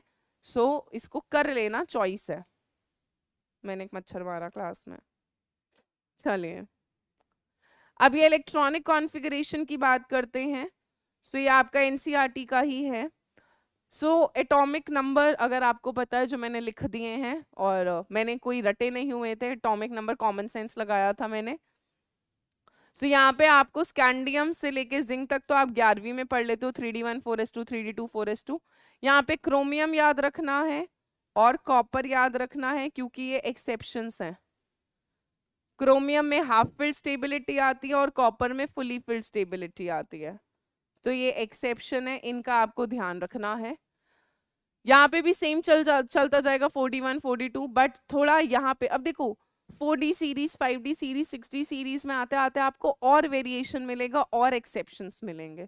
जैसे देखो नायोबियम में ही मिल गया, फिर मॉलीबेडनम, टंगस्टन, सॉरी टंगस्टन कह रही हूँ, टेक्नीशियम, रुथेनियम, यहाँ पे पैलेडियम एक्सेप्शन मेन था, 4d10 5s0 वाला। इसके अलावा प्लैटिनम का पता होना चाहिए, गोल्ड का पता होना चाहिए, मरकरी का पता होना चाहिए। और ये आपका वो वाली सीरीज है, अच्छा आर डी शर्मा की बुक में है, मैथ्स के डिफिकल्ट रेंज के कॉन्सेप्ट, ठीक है। सो 3D सीरीज इंपॉर्टेंट, इसको आप याद कर लें, वो याद हो जाए कॉन्फ़िगरेशन तो बढ़िया, नहीं भी होता तो कोई बात नहीं, एटॉमिक नंबर पता होता तो थोड़ा दिमाग लग जाता है पेपर के अंदर। अगर आपको स्टार्टिंग का भी पता हो, जैसे अगर मुझे यूट्रियम का पता है, क्रिप्टन 4d1 5s2, लैंथनम का पता है, जेनॉन 5d1 6s2, एक्टिनम का पता है 6d1 7s2, तो उसके बाद के आप फिर भी लिख पाओगे, ठीक है, हो जाता है। अब वहाँ पे 4f की फिलिंग स्टार्ट हो जाएगी उस तरीके से, ठीक है। चलिए सवाल करते हैं तो और कॉन्फ़िगरेशन से आपको क्लैरिटी आ जाएगी। क्रोमियम का कॉन्फ़िगरेशन लिखना है, मैंने बता दिया, एक्सेप्शन है 3D सीरीज का। क्रोमियम का कॉन्फ़िगरेशन होता है argon 18 3d5 4s1, half filled stable configuration achieve कर लेता है। सो आर्गन 18 3d5 4s1। मैग्नीज 3+, अब मैग्नीज का बेटा एटॉमिक नंबर होता है 25, कॉन्फ़िगरेशन होता है 3d5 4s2।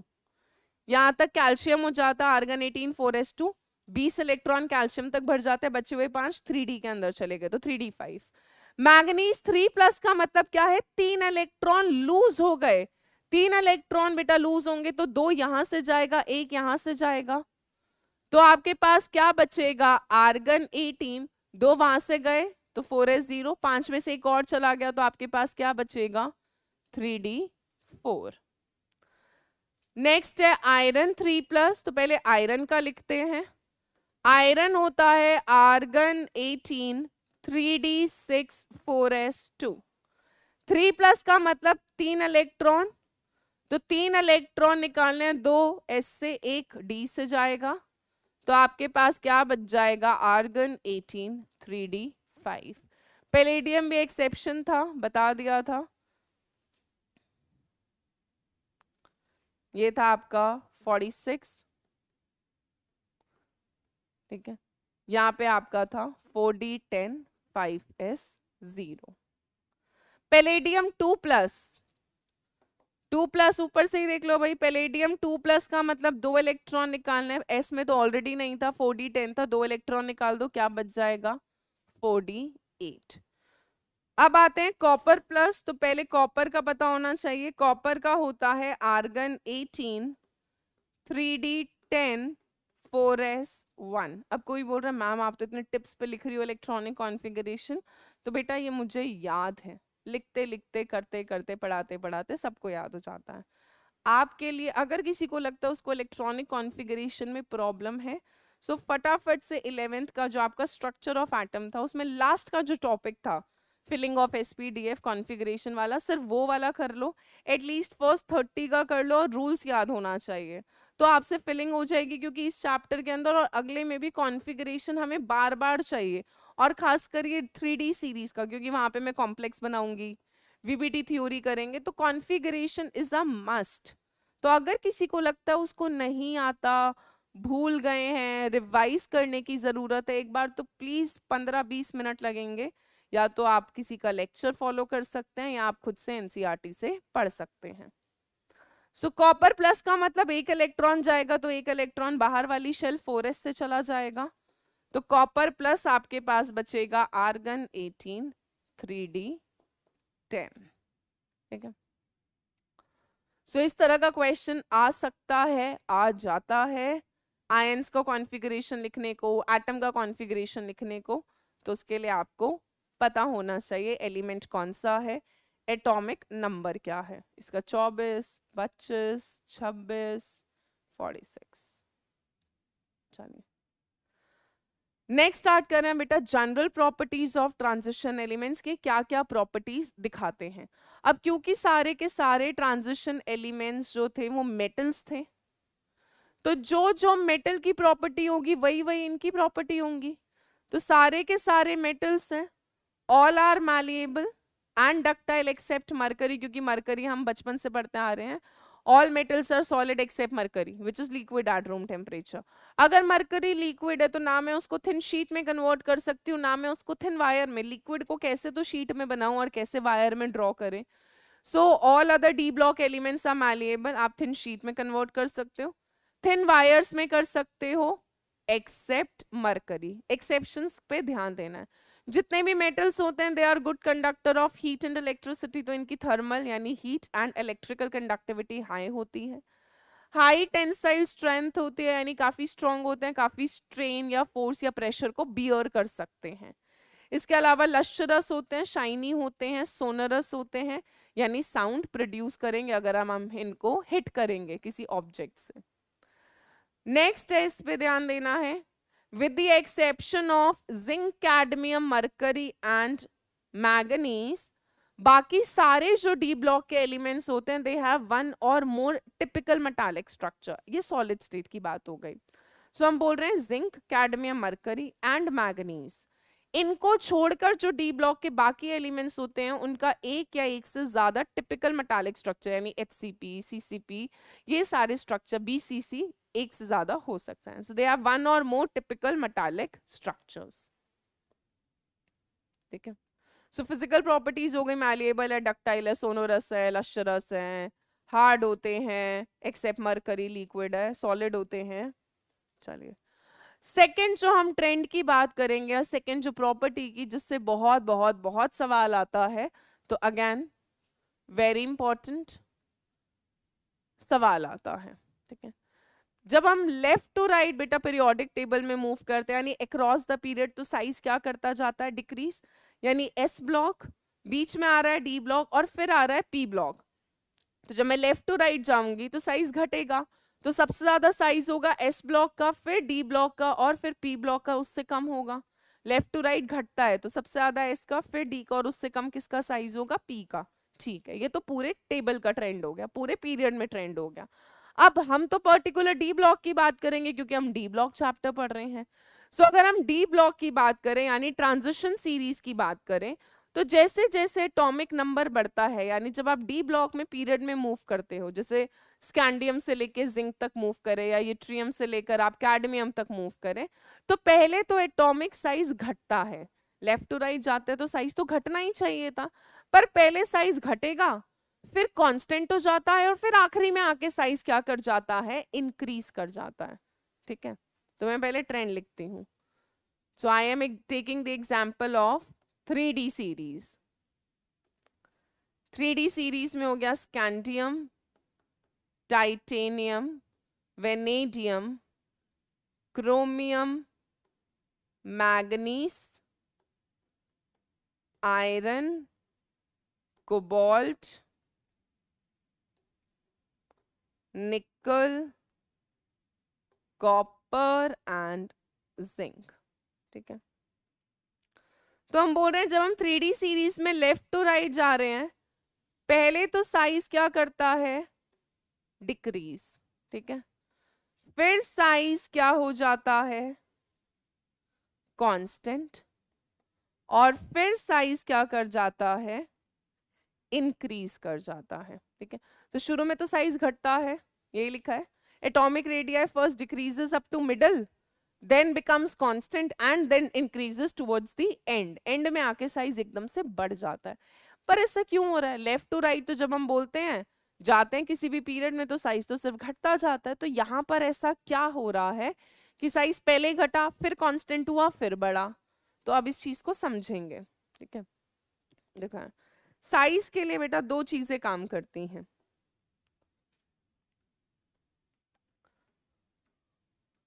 ये हम क्या रिप्रेजेंट कर रहे हैं, हमारा न्यूक्लियस, और ये मेरा क्या रिप्रेजेंट कर रहा है, कोई वैलेंस इलेक्ट्रॉन। ठीक है, अब जो ये वैलेंस इलेक्ट्रॉन होता है बेटा, ये दो तरह के फोर्स फील करता है। This valence electron feels two type of forces. पहला, न्यूक्लियस पे पॉजिटिव है, वैलेंस इलेक्ट्रॉन पे नेगेटिव है, ऑपोजिट चार्ज एक दूसरे को अट्रैक्ट करते हैं, तो न्यूक्लियस इस वैलेंस इलेक्ट्रॉन को अपनी तरफ क्या करने की कोशिश करता है, अट्रैक्ट करने की कोशिश करता है। सो वैलेंस इलेक्ट्रॉन एक तो फोर्स फील करता है अट्रैक्टिव फोर्स, कहां से? फ्रॉम न्यूक्लियस से, ठीक है। दूसरा जो आपका ये वैलेंस इलेक्ट्रॉन फोर्स फील करता है, अंदर की शेल में भी तो इलेक्ट्रॉन्स होंगे यार, है ना? ऑब्वियस सी बात है, वैलेंस शेल तब आई होगी जब अंदर की शेल भरी होगी, तभी तो मैं नेक्स्ट शेल पर जाऊंगी। सो अंदर के इलेक्ट्रॉन पे नेगेटिव चार्ज, बाहर वाले पे भी नेगेटिव चार्ज, लाइक चार्जेस एक दूसरे को क्या करते हैं? रिपेल। तो ये जो इनर इलेक्ट्रॉन्स होते हैं, ये इनर इलेक्ट्रॉन्स वैलेंस इलेक्ट्रॉन को क्या करने की कोशिश करते हैं? रिपेल करने की, धक्का बाहर रिपेल करने की कोशिश करते हैं। जैसे टीचर तुम्हें बाहर निकाल देता है पर तुम बहुत जिद्दी होते हो, एक बार में क्लास से बाहर नहीं जाते, कुछ चले भी जाते हैं खुशी खुशी। सो वैलेंस इलेक्ट्रॉन दो तरह के फोर्स फील कर रहा है, attractive force from the nucleus and the repulsive force from inner electrons, ठीक है। अब यहां पे आती है एक टर्म जिसे हम बोलते हैं Z इफेक्टिव, या Z स्टार से भी डिनोट करते हैं, which is called as effective nuclear charge, जिसका फॉर्मूला होता है Z minus sigma. Effective nuclear charge क्या होता है? वो एक्चुअल फोर्स जो वैलेंस इलेक्ट्रॉन सच में फील कर रहा है, क्योंकि हो क्या रहा है, वैलेंस इलेक्ट्रॉन को न्यूक्लियस अट्रैक्ट कर रहा है, अंदर के शेल के इलेक्ट्रॉन रिपेल कर रहे हैं, वो बेचारा कंफ्यूज हो रखा है, करूं तो करूं क्या, अट्रैक्ट हूं या रिपेल हूं। तो जो वैलेंस इलेक्ट्रॉन एक्चुअली में फोर्स फील कर रहा होता है, उस फोर्स को हम क्या बुलाते हैं? आपका effective nuclear charge, which is equal to Z। Z basically आपका अट्रैक्टिव फोर्स था जो न्यूक्लियस से मिल रहा था, जिसको हम न्यूक्लियर चार्ज भी बोलते हैं, Z। और जो रिपल्सिव फोर्स आपको मिलती है इनर इलेक्ट्रॉन से, इस इफेक्ट को हम बोलते हैं शील्डिंग या फिर स्क्रीनिंग इफेक्ट। यानी जो अंदर के इलेक्ट्रॉन्स होते हैं वो एक शील्ड की तरह, एक दीवार की तरह, एक स्क्रीन की तरह खड़े हो जाते हैं कि जो वैलेंस इलेक्ट्रॉन है वो न्यूक्लियस से अट्रैक्ट ही ना हो पाए, ये इतना रिपेल करते हैं कि they act as a screen between the nucleus and the valence electron. जैसे आपने देखा युद्ध में शील्ड की तरह खड़े हो जाते हैं ताकि जो ओपोनेंट टीम है वो एंटर ही ना कर पाए, चक्रव्यूह में, इन सब के अंदर, जो महाभारत में दिखाया भी गया है। तो यहाँ पे भी यही होता है, जो इनर इलेक्ट्रॉन्स होते हैं वो एक शील्ड, एक स्क्रीन बना लेते हैं around the nucleus, so that nucleus बाहर वाले इलेक्ट्रॉन को अट्रैक्ट ही ना कर पाए। अब ये रिश्ता याद रखना है, Z इफेक्टिव जो होता है बेटा वो साइज के इनवर्सली प्रोपोर्शनल होता है, ठीक है। यानी जितना ज्यादा इफेक्टिव न्यूक्लियर चार्ज होगा साइज उतना ही कम होगा, ठीक है। इसके अलावा स्क्रीनिंग इफेक्ट का ऑर्डर याद रखना है, सबसे अच्छा स्क्रीन करते हैं S के इलेक्ट्रॉन्स, फिर P के, फिर D के, और फिर किसके करते हैं? F के। यानी सबसे ज्यादा रिपल्शन, सबसे अच्छी स्क्रीन की तरह एक्ट करते हैं S इलेक्ट्रॉन, फिर P, फिर D पुअर स्क्रीनर, F और पुअर स्क्रीनर की तरह एक्ट करते हैं, ठीक है। ये सारी आपने चीजें 11th में पढ़ रखी हैं एटॉमिक प्रॉपर्टीज में। सो इफेक्टिव न्यूक्लियर चार्ज जितना ज्यादा साइज उतना कम। तो शुरू में क्या होता है, जब आप लेफ्ट टू राइट जा रहे होते हो, जब साइज घट रहा होता है, तो यहाँ पर क्या होता है, जो इफेक्टिव न्यूक्लियर चार्ज होता है वो ज्यादा होता है as compare to your shielding effect.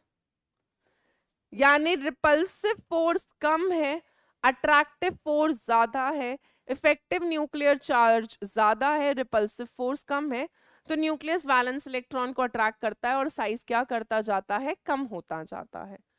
Constant जब होता है तो जो आपका इफेक्टिव न्यूक्लियर चार्ज है वो ऑलमोस्ट किसके बराबर होता है? शील्डिंग इफेक्ट के। यानी जितना अट्रैक्ट हो रहा है उतना ही रिपेल हो रहा है, तो साइज ऑलमोस्ट आयरन, कोबाल्ट, निकल में बराबर सा रहता है। बट निकल के बाद जैसे ही आप कॉपर और फिर जिंक के अंदर जाते हो, इफेक्टिव न्यूक्लियर चार्ज यानी अट्रैक्टिव फोर्स कम हो जाती है और रिपल्सिव फोर्स ज्यादा हो जाती है, क्योंकि ज्यादा डी के अंदर इलेक्ट्रॉन भर जाते हैं। और अगर रिपल्सिव फोर्स ज्यादा हो गई, धक्का देंगे अंदर के इलेक्ट्रॉन बाहर वाले को, तो इलेक्ट्रॉन दूर हो जाएगा और साइज क्या कर जाता है? इंक्रीज हो जाता है। तो पहले साइज डिक्रीज होता है क्योंकि न्यूक्लियर चार्ज या अट्रैक्टिव फोर्स ज्यादा होती है, रिपल्सिव कम होती है। फिर साइज कांस्टेंट हो जाता है, यानी दोनों फोर्स एक दूसरे को बैलेंस कर लेते हैं, और उसके बाद साइज क्या कर जाता है, इंक्रीज कर जाता है, यानी रिपल्सिव फोर्स ज्यादा हो जाती है, अट्रैक्टिव फोर्स कम हो जाती है, जिसकी वजह से साइज क्या कर जाता है, इंक्रीज कर जाता है। इसके अलावा याद रखें मैग्नीज का साइज देखा गया एक्सपेरिमेंटली काफी ज्यादा होता है, 137 पिकोमीटर, जबकि इन तीनों का ऑलमोस्ट बराबर होता है, 126, 125, 125 के अराउंड ऐसा ही रहता है, ऑलमोस्ट बराबर है आयरन कोबाल्ट निकल। तो अगर मैं यहाँ पर साइज के ऑर्डर की बात करूँ तो सबसे ज्यादा होता है स्कैंडियम का 3D सीरीज में, ठीक है। ये मत सोचना एंड में आके साइज इंक्रीज हो रहा है तो जिंक का सबसे बड़ा होगा, नहीं, जिंक का साइज कम होता है, बट हाँ स्कैंडियम का साइज सबसे ज्यादा होगा, फिर टाइटेनियम, फिर वेनेडियम, फिर क्रोमियम। तो पहले साइज डिक्रीज हुआ, मैग्नीज का साइज ज्यादा होता है, वो देखा गया, ऑब्जर्व करा गया। फिर आयरन बराबर ऑलमोस्ट कोबाल्ट बराबर ऑलमोस्ट निकल, तीनों का साइज ऑलमोस्ट कांस्टेंट होता है। फिर आ जाता है आपका कॉपर और फिर आ जाता है आपका जिंक। तो size first decreases, manganese is an exception, पहले बता दूं एक्सेप्शन है। फिर आयरन कोबाल्ट निकल कांस्टेंट, कॉपर जिंक में बढ़ जाता है, ठीक है। तो ये सारी कहानी सारे पीरियड्स में हो रही होती है, ऑलमोस्ट सेम ही रहता है, size first decreases then constant then increases, ठीक है। So this is very important, सवाल आ जाते हैं।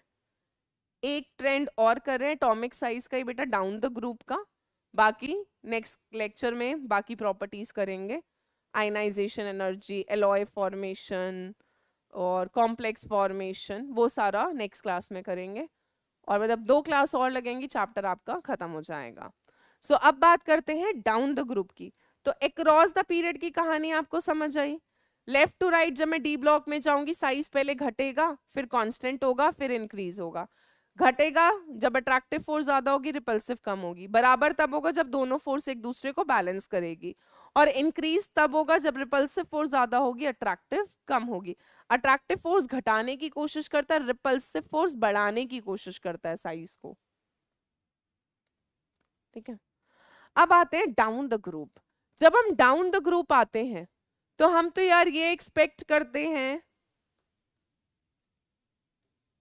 कि डाउन द ग्रुप जब आएंगे तो साइज क्या करता है, इंक्रीज, है ना। यानी जब मैं 3D से 4D से 5D सीरीज में आ रही हूँ, 3D सीरीज फर्स्ट, फिर 4D, फिर 5D, तो साइज बढ़ते जाना चाहिए, 3D से ज्यादा 4D का और 4D से ज्यादा 5D का, size should increase, but actually में ऐसा होता नहीं है। अब जरा पहले समझेंगे सारी कहानी को, उसके बाद कहानी को पढ़ेंगे। सो होता क्या है, ग्रुप 3 और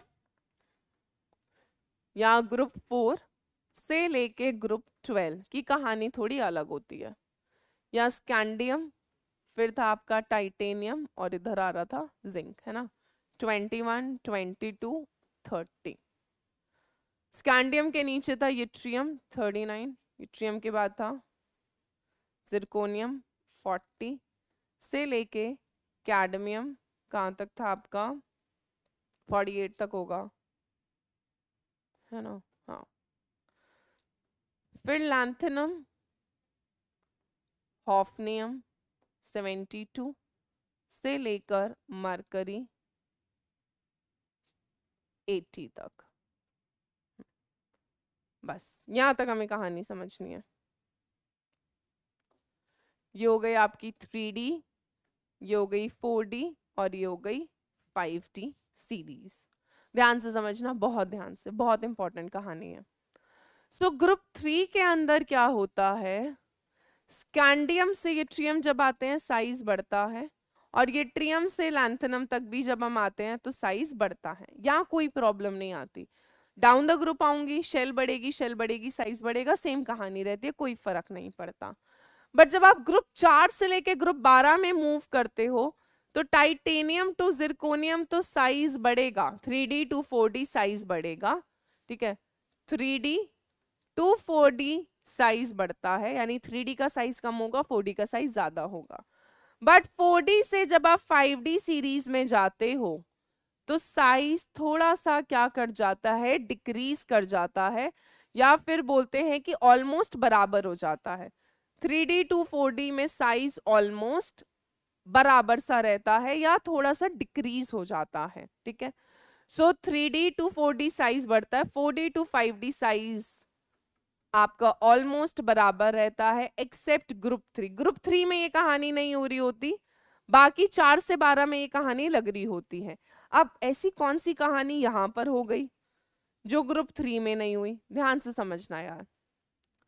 लैंथनम के बाद क्या हुआ, जब हॉफनियम आया तो बीच में यार कुछ एलिमेंट्स निकले हुए थे 58 से लेके 71। सीरियम से लेकर ल्यूटेटियम था, जो कौन से ब्लॉक के एलिमेंट्स थे, एफ ब्लॉक एलिमेंट्स थे, लैंथेनॉइड्स थे। यानी इनके अंदर जो लास्ट इलेक्ट्रॉन है वो 4f में भरता जा रहा होगा, भरता जा रहा होगा, ल्यूटेटियम तक आकर 4f14 पूरी तरह भर गया होगा, क्योंकि ये एफ ब्लॉक के थे 58 से 71, ठीक है।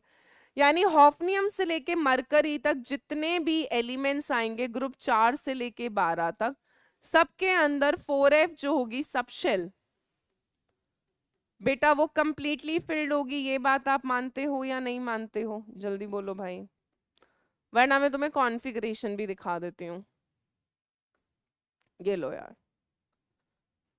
लैंथेनम में आप देखो नहीं भरा हुआ, हॉफनियम में 4f14 भर गया, डार्क कलर यूज करते हैं, 4f14 4f14 4f14 14 14 14 14 14 14 भर जाए, पूरा भरा होगा ना, क्योंकि लैंथेनम के बाद सीरियम टू ल्यूटेटियम में 4f में ही तो इलेक्ट्रॉन जा रहा था, तो हॉफनियम से लेके मरकरी तक 4f14 पूरी तरह भरा हुआ होगा, ठीक है। 4f के अंदर अगर इलेक्ट्रॉन्स भर गए तो क्या होगा, अभी अभी मैंने आपको ऑर्डर बताया था। दूसरा मच्छर मारा, आज की क्लास में गिन लेती हूँ कितने मच्छर मार रही हूँ मैं। स्क्रीनिंग इफेक्ट का ऑर्डर क्या था, S फिर P फिर D फिर F। यानी अगर इलेक्ट्रॉन F के अंदर जा रहा है तो जो F के इलेक्ट्रॉन्स होते हैं, जो 4f होता है, या F के इलेक्ट्रॉन्स जो होते हैं वो पुअर स्क्रीनर होते हैं, है ना। सबसे अच्छा S फिर P फिर D, और F तो सबसे बेकार स्क्रीन होगा, बेकार स्क्रीनर है, यानी रिपल्शन ही नहीं दे पाता, यानी कि एक अच्छी दीवार की तरह ही नहीं खड़ी हो पाता। अगर कोई अच्छी दीवार की तरह नहीं खड़ा हो पा रहा तो जो सामने वाली पार्टी है वो तो उस दीवार को गिरा के निकल जाएगी, कहेगी भाई तू खड़ा ही नहीं हो रहा अच्छी दीवार की तरह। तो जो F के इलेक्ट्रॉन्स होते हैं, they act as a poor screener, they do not give repulsion as such. अगर ये रिपल्शन नहीं देंगे, ये अच्छी दीवार की तरह खड़े नहीं होंगे, तो न्यूक्लियस वैलेंस इलेक्ट्रॉन को अपनी तरफ अट्रैक्ट करने की कोशिश करेगा। जब रिपल्शन ही नहीं दे पा रहे अंदर के इलेक्ट्रॉन, अच्छी दीवार की तरह ही नहीं खड़े हो रहे between nucleus and valence electron, तो न्यूक्लियस क्या करता है, वैलेंस इलेक्ट्रॉन को अपनी तरफ अट्रैक्ट कर लेता है। तो साइज बढ़ने की बजाय उल्टा साइज थोड़ा क्या कर जाता है, घट जाता है।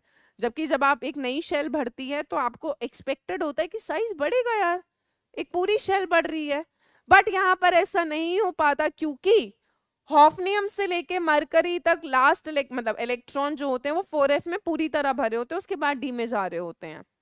सो क्योंकि यहाँ पे 4f पूरी तरह भरा होता है और फिर इलेक्ट्रॉन D में जा रहे होते हैं, D और F दोनों ही पुअर स्क्रीनर होते हैं।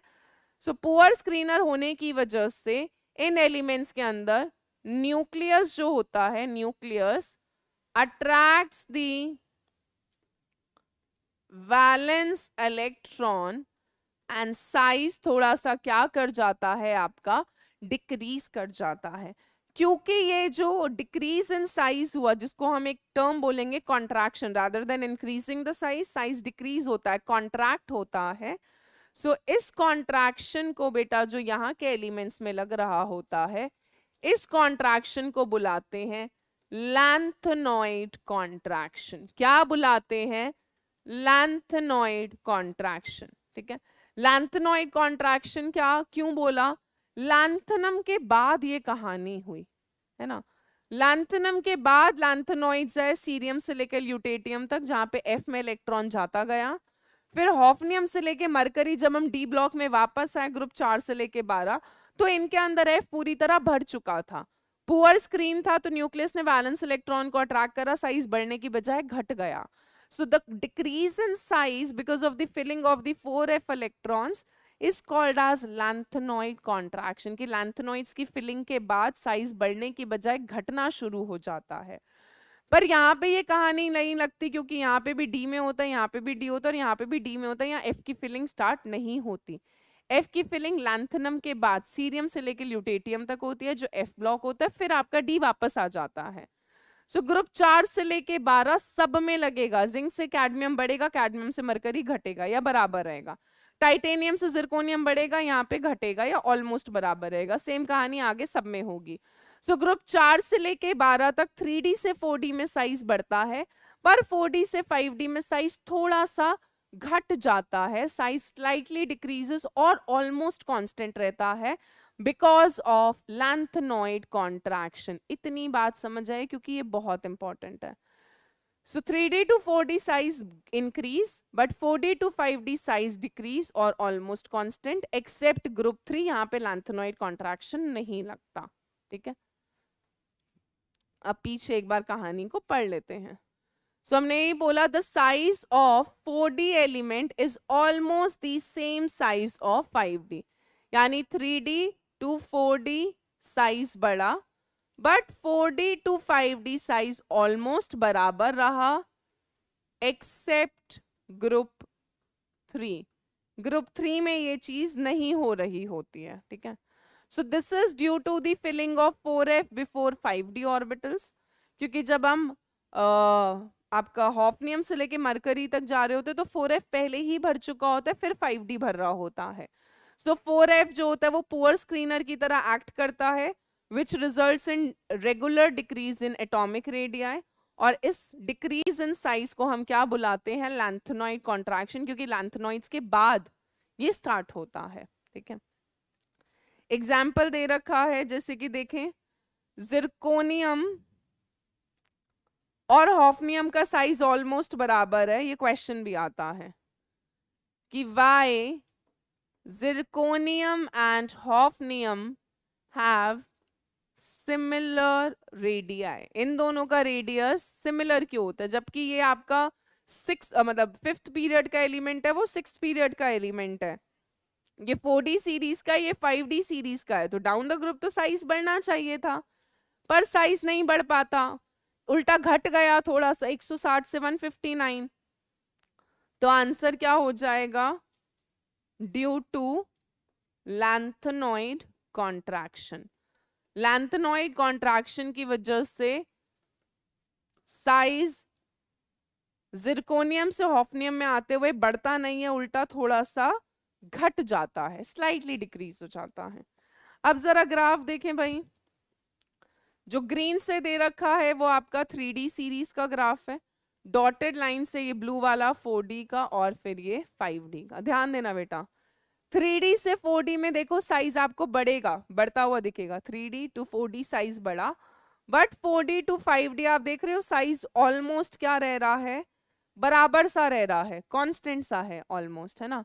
सो 3D से 4D साइज बढ़ा, 4D to 5D size almost बराबर रहा एक्सेप्ट ग्रुप 3. वहां पे आपको बढ़ा हुआ दिखेगा. 3D से 4D से 5D साइज बढ़ेगा, पर बाकी सब में आप देखोगे कांस्टेंट सा है. इसके अलावा एक पर्टिकुलर सीरीज में भी देखो, 3D वाली सीरीज देखो, पहले साइज घटेगा, फिर कांस्टेंट रहेगा, फिर साइज क्या कर जाएगा? इंक्रीज कर जाएगा. ठीक है, सो एक पर्टिकुलर सीरीज में जब आप मूव करते हो लेफ्ट टू राइट, साइज पहले घटता है, फिर कांस्टेंट रहता है, साइज पहले घटता है, फिर कांस्टेंट रहता है, फिर बढ़ जाता है. जब आप डाउन द ग्रुप मूव करते हो तो 3D टू 4D साइज बढ़ता है, 4D टू 5D बराबर या कांस्टेंट रहता है या थोड़ा सा डिक्रीज हो जाता है because of lanthanoid contraction. But group 3 के अंदर ये चीज नहीं लगती. ठीक है, ग्रुप 3 में लैंथेनॉइड कॉन्ट्रैक्शन नहीं लगता क्योंकि वहां पे कोई 4f की फिलिंग नहीं हुई होती. सो आई होप आपको यहाँ तक सारी बातें समझ आ गई होंगी. I would request you to please read NCERT once. एक बार आप NCERT thoroughly यहाँ तक पढ़ें, आपको सारी बातें कहानी समझ आएंगी. So thank you so much. बाकी जो प्रॉपर्टीज हैं उनको मैं नेक्स्ट क्लास में कंटिन्यू करूंगी. और आपका 2 क्लास में, नेक्स्ट 2 क्लासेस में चैप्टर खत्म हो जाएगा। So thank you so much guys. Please एक बार एनसीईआरटी ज़रूर पढ़ना, नोट्स को नेक्स्ट क्लास से पहले एक बार रिवाइज करना। इसके अलावा जैसे ही चैप्टर खत्म हो, मैं बता चुकी हूँ आपको क्या क्या चीज़ें सॉल्व करनी है। NCERT, exemplar, previous year board के क्वेश्चंस, सैम्पल पेपर जितना प्रैक्टिस कर सकते हो वो सब करो, और अगर केवी का मटेरियल मिल जाए क्वेश्चन बैंक तो वो कर लेना। Bye bye guys.